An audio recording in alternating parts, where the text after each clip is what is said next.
Hey guys, welcome back to what I'm calling our roller coaster of foster care journey, I guess. So as you can probably tell from the title, we have BB-8 back. Now technically, she never really left in a way. We were still her foster parents, but she was on an extended visit, ready to go. Almost out the door, and then we got her back. So that is like the major news, is she's back. If you're curious as to hear more of the ins and outs and how things are going and where they're going to go from here, then stick around for story time. Okay, so like I said, BB-8 has been gone for the last few weeks. I shared an update a little while ago saying she was gone. The idea was that she was working towards being officially gone. This is hard to talk about. I want to be vague to give privacy to birth family and to our foster kids, but I also want to take you guys on this journey, give you a bit of a look inside of foster care. So I want to share this, but it's hard to do it and try to not say too much. So if I'm like pausing and kind of like stumbling over my words, it's probably because I'm trying to figure out like what to say and what not to say. But anyway, so BB-8 was with birth family for the last couple weeks, and R2 was working towards going. Honestly, I didn't have super high hopes about R2 going. Not high hopes. I didn't see it as being very likely. He is incredibly attached and I don't know, maybe like struggles with anxiety in a way where I didn't really see how this could work for him. But we were working towards, you know, him being with birth family longer and longer, and just kind of like as we were increasing the time, then everything happened. So Monday we were talking about R2 going for pretty much like a full day visit every other day. That was Monday morning, that's what we were talking about.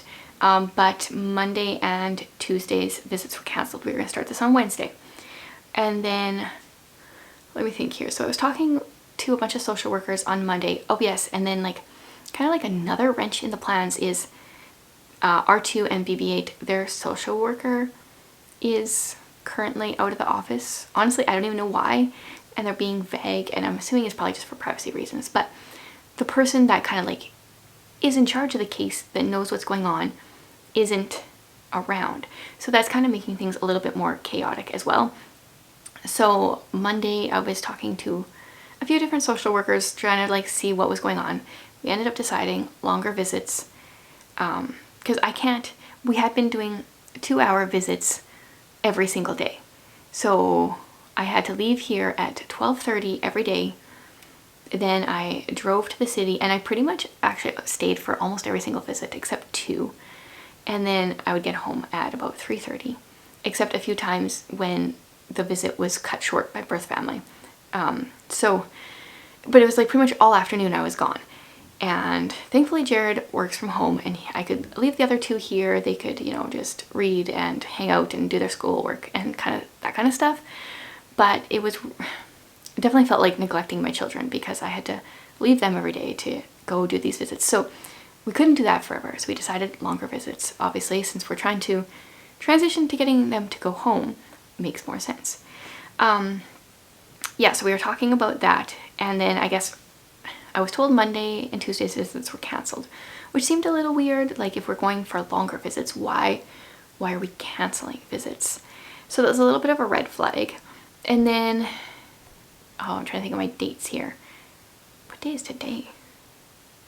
Okay, so then on Tuesday, I got a call from a different social worker, one that's kind of like filling in for the regular social worker, saying that Wednesday's visit was canceled.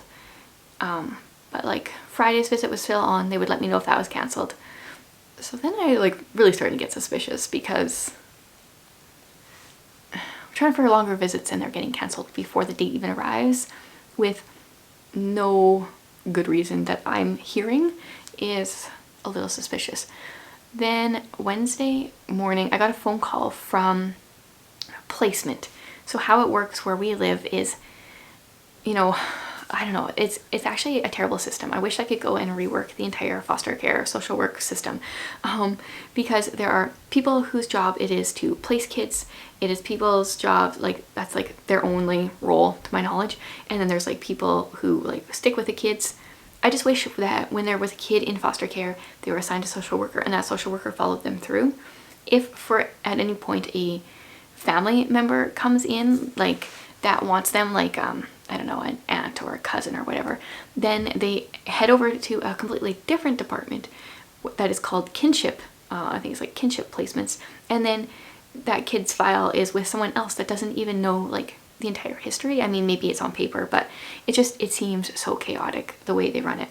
But anyway, we got a phone call Wednesday morning from placement, and the first thing I thought of when I saw that number was like, oh dear, they better not be calling us about Buzz and Woody, because everything else in our life, foster care wise, felt so up in the air. I was worried that they were back in care and then we'd have to like make a decision about that, because I just feel like overwhelmed already with what we got going on. I can't think about adding more into the chaos. But no, they were calling us about BB-8 and they asked if we would be willing to take her back. And I said, technically, like, she's still with us. Like, she's on an extended visit, but she hasn't been like removed from our home yet or anything. And she's like, oh, that makes sense, because they had phoned our worker, which we have a different worker than the kids, so many different workers. And they had asked if our worker knew that BB-8 had been removed from our home. That makes it sound like a violent thing, but like gone on, whatever. And our worker had been like, no, I wasn't aware of that. And yeah, no, because she hadn't been. So when she phoned, I was like, yeah, we'll take her back because she's kind of still technically with us.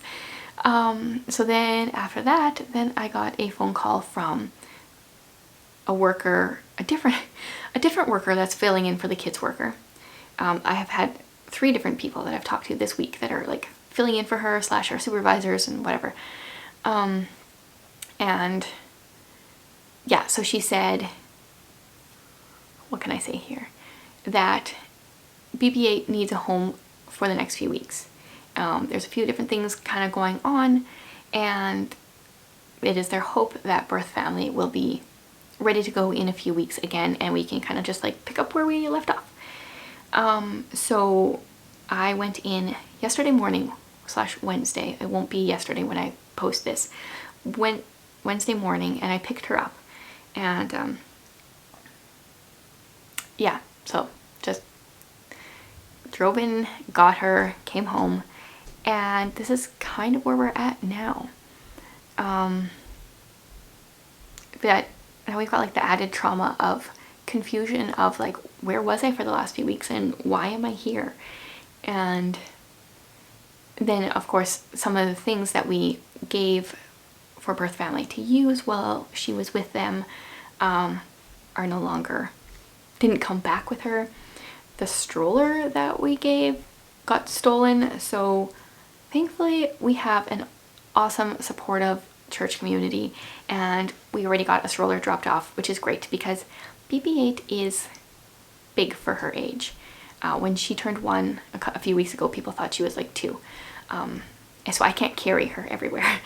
And so thankfully we got a stroller already, but there's all that stuff like the sippy cups that we sent with didn't come back, and you know, so now we gotta like start buying baby stuff again that we just had a couple weeks ago that we gave.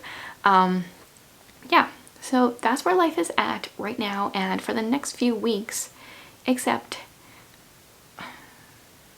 I just feel like it will probably be longer.